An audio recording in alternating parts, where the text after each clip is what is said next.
El payaso asesino John Wayne Gacy con un cementerio de niños en el garage. Un respetado miembro de su comunidad en la que se disfrazaba de Pogo, el payaso, para entretener a los niños, violó y mató adolescentes a los que previamente convencía para mantener relaciones sexuales.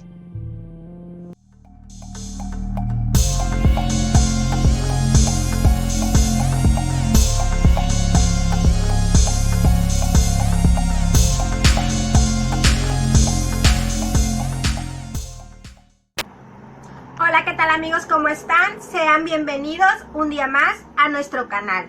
Mi nombre es Yubet y el día de hoy les traigo una historia muy interesante.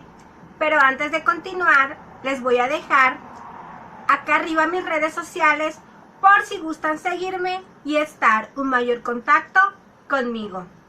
Bueno, pues sin más nada que agregar, empecemos con los detalles de la historia.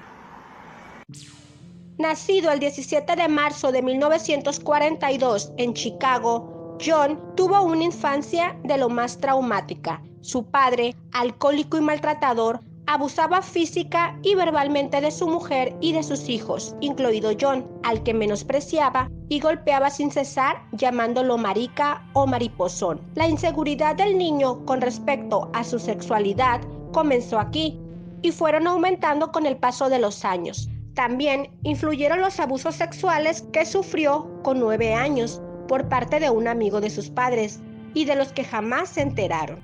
John pensó que lo culparían de lo ocurrido, de ahí su silencio, el mismo que utilizó cuando sus compañeros de colegio lo acosaban, un bullying que lo llevó a encerrarse en sí mismo.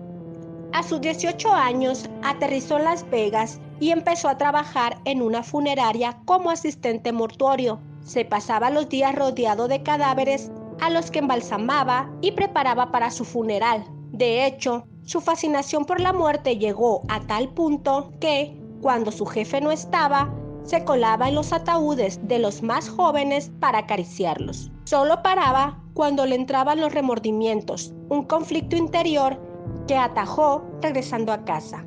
Allí se graduó en una escuela de negocios, trabajó en una compañía de zapatos y a sus 22 años, al mudarse a Springfield, conoció a su primera esposa, Marilyn Myers. En 1964 contrajeron matrimonio, tuvieron 2 hijos y se mudaron a Waterloo, donde dirigió varias franquicias de la cadena KFC, propiedad de su suegro. Pero las fantasías homosexuales de John no cesaban.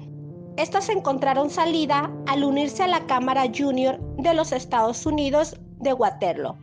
Como miembro reconocido y admirado de su comunidad, John recibió varias distinciones, pero todo era una fachada. Con el tiempo, esta institución se vio inmersa en actividades relacionadas con las drogas, la prostitución, la pornografía e intercambio de parejas. John era uno de los asiduos, incluso transformó el sótano de su casa en una especie de club donde acudían meretrices y adolescentes con ganas de alcohol. Gracias a su estatus social, John pudo acceder a los menores, hijos de otros socios, a los que convencía para mantener relaciones sexuales. La primera víctima fue Donald Bores, de 15 años, al que engañó diciendo que le pondría una película. Nada más que al llegar a su domicilio, John emborrachó a Donald, puso la cinta pornográfica y le presionó para que le practicara sexo oral. El adolescente lo hizo, pero se lo contó a sus padres y terminaron denunciándolo ante las autoridades por abusos sexuales. Tras ser detenido y llevado ante un tribunal, John alegó que era víctima de acusaciones falsas y de una estrategia para desprestigiarle políticamente. No le sirvió de nada, y menos cuando contrató a un matón para dar una paliza a Donald. Esta idea se le volvió en contra y terminó acudiendo a una evaluación psiquiátrica que dictaminó que sufría de un trastorno de personalidad antisocial. Pese a los informes, John fue declarado apto y responsable de sus actos. El tribunal lo sentenció a 10 años de prisión en la cárcel máxima de seguridad de Anamosa. Era diciembre de 1968. Tras el veredicto, jamás volvió a ver a su esposa ni a sus hijos. Solo cumplió 18 meses y obtuvo la libertad condicional con 12 meses de vigilancia. Tras este periodo entre rejas, John decidió regresar al estado de Illinois, pero a una zona donde nadie conocía sus antecedentes penales. Compró una casa en Norwood Park e inició una nueva etapa profesional en el sector de la construcción. Ahí contactó con una amiga del instituto, Caroline Hoff, con quien se casó en segundas nupcias. Pero sus impulsos sexuales con menores no cesaron. Atacó a un adolescente en 1971. El depravado se inventó una imagen íntegra y honorable disfrazado de Pogo, el payaso, para actuar ante los niños. Uno de los primeros en morir fue Timothy McCoy, de 16 años, que aguardaba en una estación de autobuses. Gacy lo convenció de que durmiese en su casa y a la mañana siguiente, creyendo que el joven quería atacarlo con un cuchillo, pero en realidad estaba untando mantequilla en una tostada, le asentó varias puñaladas en el pecho. Entonces tuvo un orgasmo. Ver cómo la sangre le salía del cuerpo me excitó, fueron sus palabras.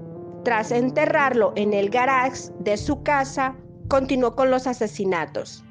Después llegaron los de John Buttigieg, de 17 años, Samuel Stapleton, de 14, James Harrelson, cuyo cuerpo no fue identificado hasta el 2017, Kenneth Parr, de 16 años, y Michael Marino, de 14. El modus operandi de él era el mismo. Entusiasmaba a los jóvenes con drogas, películas pornográficas o con ofertas de trabajo a $5 la hora para terminar durmiéndolos con cloroformo. Luego los ataba, torturaba, violaba y los asesinaba mediante el número de la soga. Esta técnica consistía en estrangular a las víctimas con un cinturón alrededor del cuello mientras lo presionaba con un palo o un cuchillo. Una vez muertos, los enterraba en su cochera. Algunas de las violaciones y asesinatos se volvieron más frecuentes con el segundo divorcio, los últimos incluso con pocas semanas de diferencia. Uno de los casos que proporcionó la captura del payaso asesino fue el de Jeffrey Rignan, al que Gacy secuestró, drogó, agredió sexualmente, utilizando varios instrumentos y abandonó en un parque público en 1978. Cuando el joven despertó, acudió ante las autoridades para denunciar lo ocurrido, pero lo ignoraron. Aquí empezó su propia batalla personal para dar con el culpable. Rignan localizó el vehículo de Gacy con el que perpetraba los raptos y dio aviso a los investigadores. Lo arrestaron y aunque quedó en libertad a la espera de juicio, la policía lo tenía en el punto de mira. No fue suficiente porque días después, el agresor volvió a actuar. La policía, ya con pruebas, registraron el domicilio del sospechoso y descubrieron multitud de objetos incriminatorios, desde documentos de identidad de los adolescentes desaparecidos, sus ropas y joyas, hasta esposas y jeringuillas, por no mencionar libros de pederastía. La detención se produjo el día 22 de diciembre de 1978. No hizo falta que Gacy confesara los crímenes, porque en cuanto removieron la parte trasera del garage, localizaron un cementerio de cuerpos. Había en total 29. El resto los arrojó al río por falta de espacio. El trabajo de los forenses para recuperar los cuerpos fue tan difícil que tardaron varios meses en determinar. Del subsuelo sacaron fémures, cráneos, costillas, brazos, todos ellos envueltos en bolsas de plástico. De todos los cadáveres recuperados, 8 de ellos jamás pudieron ser identificados.